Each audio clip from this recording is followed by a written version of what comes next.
Hello everyone, it's Brian Bean, founder of Mentor to Millions, creator of Extra Digit Income. And one question I get all the time, actually two questions. Brian, how in the world did you retire at 22 years old? And the second question I get is, how in the world did you make your first $1 million in your late 20s, early 30s? But here's the question everyone should ask. How did I lose my first $1 million and then get it back? Easy. I had mentors who finally taught me in my 30s how to keep money.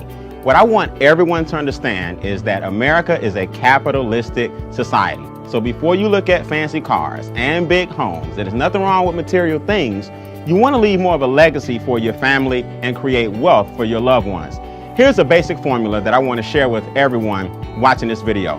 2, 4, and 3. There are two basic objectives that everyone wants to meet in America. In capitalism, one is you want to make money to maintain the lifestyle that you currently have during your working years. That's very important. Another word for that is pay the lights, pay the gas bill, drive a car, have clothes on your back, put food in your mouth, and a roof over your family. Basic necessities. Now, objective number 2 is a little more complicated. The money that you make during your working years has to sustain you during your retirement years. In other words, when you retire, you will no longer have the labor income coming in. So where will you get the money to sustain your current lifestyle? There are 4 things keeping you from meeting your 2 objectives. Once you learn these, you learn the key to capitalism. Number 1 is inflation. You have to put your time and money into things that outpace inflation. Now, what is inflation? Funny you should ask, because they don't really teach this in economics. They don't really teach this in school. Inflation basically means everything around you is getting more expensive, but your income is staying the same. That means the value of every dollar you make is dropping no matter what the market says. Inflation causes your money to decrease on a daily basis. Now that sounds pessimistic until you understand that there's certain things you can do to outpace it. See, inflation is the silent income killer. And what that means is it nips at you every single day and you wonder why you can't get ahead. There's a reason for that. Number 1, groceries are more expensive, gas is more expensive, daycare is more expensive, healthcare is more expensive, but the market, the farmer's market that is, the grocery store, your boss, and the gas companies don't care that your income flatlined. That's inflation, and I'll show you how to overcome that as I conclude. Number 2 is taxes. Now people say, Brian, you teaching tax evasion? No, I'm teaching tax protection. Wealthy people don't pay $1 more in taxes than they should, whereas most people with the W-2 give away 1/3 of their income to the government off the top. So what you want to do is understand the tax game and how it is played. If you have a W-2, there's nothing wrong with that. But most people with a W-2 basically work from January to April for the government. Which brings you to challenge number 3, debt. If the government is taking 1/3 of your income off the top, we're forced to do what? Borrow the rest.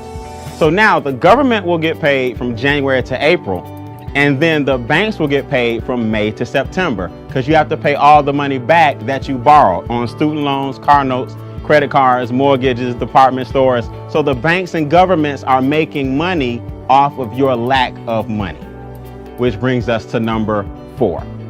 Challenge number 4 is less than ideal cash flow decisions. When you get hit with inflation and taxes are taken out of your check, and debt is up to here, you start to make emotional decisions that prolong your journey to financial freedom. There are 3 solutions to your 4 challenges. Number 1 is real simple, cash flow management. Cash flow management basically means the lack of money is costing you more money. That's a negative cash flow cycle.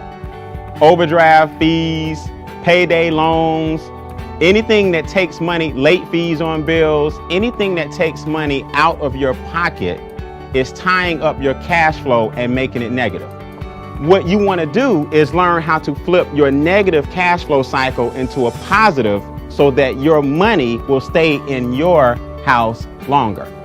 So when I lost my first $1 million, I ended up getting it back because I was able to use my own money and scale it and not make the same mistakes I made in my 20s. The second thing you can do, second solution, open a home-based business. A home-based business allows you to have the same tax benefits and the same tax write-offs as an individual that has 15 McDonald's, 17 Burger Kings, Donald Trump, Warren Buffett, Bill Gates. Listen, your small home-based business can save you a fortune in taxes. Why is that? Real simple. Your light bill, your gas bill, your water bill, your cell phone bill, your internet bill, your gas in your car, percentages of all these bills now allow you to have huge deductions, and your income that you're taxed on is lower. As I conclude, in other words, open a home-based business with a quality product or service and pay less taxes, or make your only income a W-2 and pay more taxes. See, here's the key. Your money is going to make someone wealthy. The question is, who's it going to be? And number 3 is investment income. Always understand that making money is taxed at a lower rate than labor making money. So do you think wealthy people work harder than you? Or do you think wealthy people have figured something out that you have not? There's a reason Warren Buffett pays less taxes percentage-wise than his secretary. He understands capitalism. Remember, guys, making money talks, yes, but creating wealth whispers. I'm Brian Bean. Continue to create, sustain, and advance.